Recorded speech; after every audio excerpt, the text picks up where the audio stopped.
This is going to be a stupid video. We are going to use the Dremel for something that it's not intended for at all. We are going to try to cut this 2x4 made of pine with only the Dremel and Dremel bits. I know that we could use something like a miter saw, maybe a jigsaw, or even our hand saw to cut this 2x4. So why are we using the Dremel?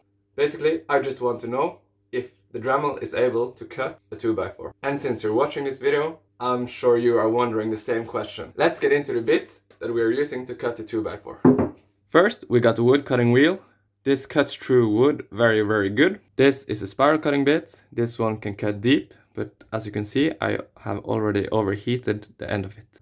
And we are going to use the straight cutting guide to help us cut straight.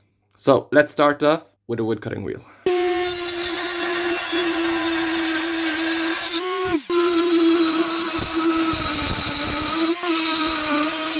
After using the wood cutting wheel, we have about a centimeter or something in the middle, and we are going to try to use this to get the last part.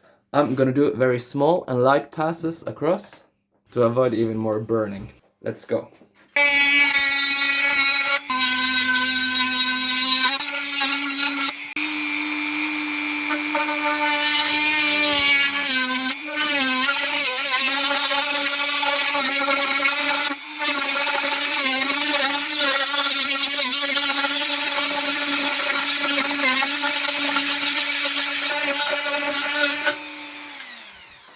Now we are almost at the halfway point, but I think we have to go a little bit deeper and then we can turn it around.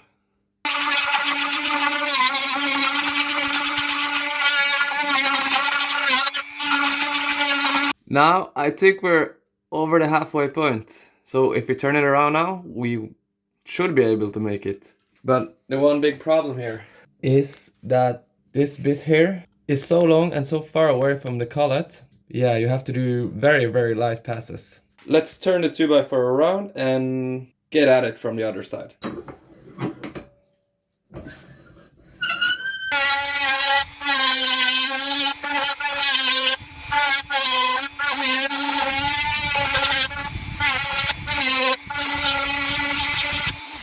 And a little bit deeper.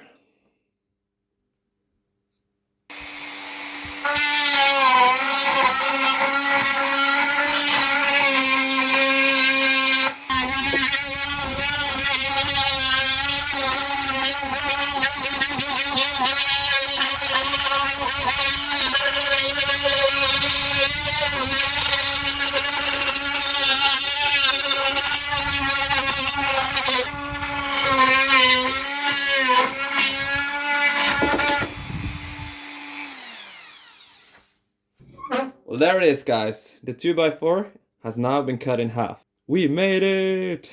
Now, it's not the nicest cut, it's not the most beautiful cut, but it was done all by the Dremel. Well, here it is, guys. You definitely can cut a 2x4 with a Dremel. Now, is it useful? No, you're gonna spend like 15 to 20 minutes of your life cutting a 2x4, but it's nice to know that, yeah, you can do it. The Dremel is powerful enough. So, if you also want to cut a 2x4 with a Dremel, I will leave a link to all the tools used in this video in the description.